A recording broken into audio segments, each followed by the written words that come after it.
গত 17 বছরে আমরা যারা আন্দোলন করেছি, আমরা যারা বারবার কারাগারে গিয়েছি, আমরা যারা গুমের শিকার হয়েছি, আমাদের কি অপরাধ ছিল? আজকে আমরা জুলাইয়ের সামনের যোদ্ধা যারা সামনের সারি থেকে আন্দোলন সংগ্রাম করছি, তাদেরকে টার্গেট করা হচ্ছে।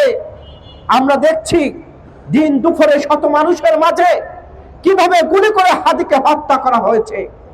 আবার আমরা দেখছি সেই ভারতীয় আগ্রাসন প্রতিবেশী একটি দেশ, তাদের সাবেক সেনা কর্মকর্তা তিনি বলেছেন আমাদের সহযোদ্ধা হাসনাতকে নাকি ঘাড়ে গুলি করতে হবে। কি অদ্ভুত একটি বাংলাদেশ আমরা আছি। ছালাম ভাই, আমরা ভেবেছিলাম 5 তারিখের পরে আর এইভাবে রাজপথে আসবো না। 5 তারিখের পরে আর আমরা কোন অধিকারের জন্য রাজপথে আসতে হবে না। আজকে আমরা যারা লড়াই করেছি, আমরা নিরাপত্তাহীনতায় ভুগছি।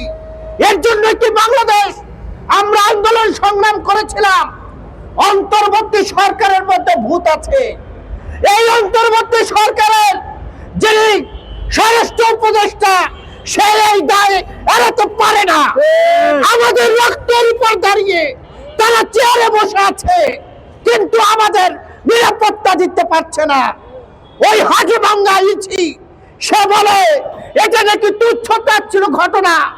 আমি ওই ইছিকে বলতে চাই, আমাদের রক্তের উপর দাঁড়িয়ে ওই চেয়ারে বসে আছো তুমি বুঝবা না ছেলে হারানোর কি বেদনা, তুমি বুঝবা না সেই মায়ের আত্মনাদ, যার কারণে তুমি এই কথা বলছো। আজকে সারা বাংলাদেশ কাঁদছে, কিন্তু ভারতের আধিপত্য কাঁদছে না। আজকে সারা বাংলাদেশ কাঁদছে, কিন্তু অন্তর্বর্তী সরকারে যারা আছেন তারা কাঁদছেন না। গত রাতে যে ঘটনা হয়েছে, এই ঘটনা আজকে যারা প্রশাসন চালাচ্ছেন তারা এই দায় এড়াতে পারেন না। গত 17 বছরে আমরা দেখেছি, আমরা যারা বিএনপি জামাত করি, মাটির শত নিচে থাকলো আমাদেরকে আপনারা খুঁজে খুঁজে বের করতে পারেন। আর আপনাদের সামনে প্রথম আলো ভাঙা হয়, সেটা আপনারা দেখেন না। তার মানে আমরা বুঝি এই প্রশাসনের মধ্যে ভূত আছে। আমরা বলেছিলাম 5 আগস্টের পরে অন্তর্বর্তী সরকারকে আওয়ামী দোসর এবং ভারতের আধিপত্য যদি আপনারা সরাতে না পারেন, তাহলে বাংলাদেশ অরাজকতা করবে এই প্রশাসনের সহযোগিতায়। আমরা প্রশ্ন রাখতে চাই, গত রাতে যে ঘটনা ঘটেছে, এতে কোনো হাজির আত্মা শান্তি পাবে না। আমরা দেশবাসীকে আহ্বান জানাতে চাই যে আসুন আমরা ধৈর্যের সাথে মোকাবেলা করব।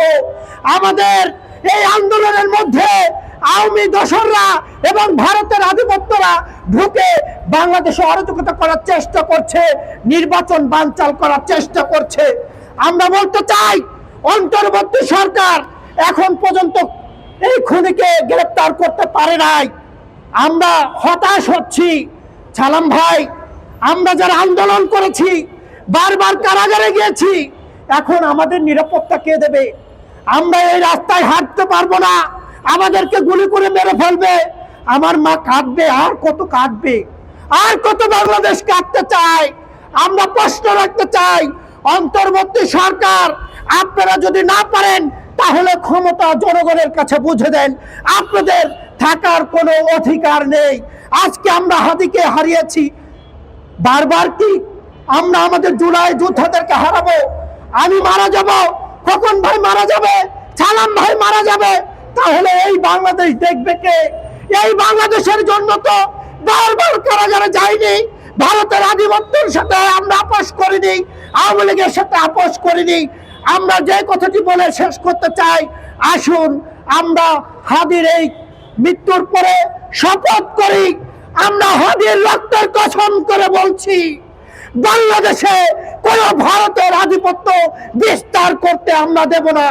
বাংলাদেশে কোন আওয়ামী লীগের দোসরদের আমরা বাংলাদেশে দেখতে চাই না। প্রশাসনের মধ্যে ঘাটতি মারা আওয়ামী লীগ দোসরদের খুঁজে খুঁজে বের করতে হবে।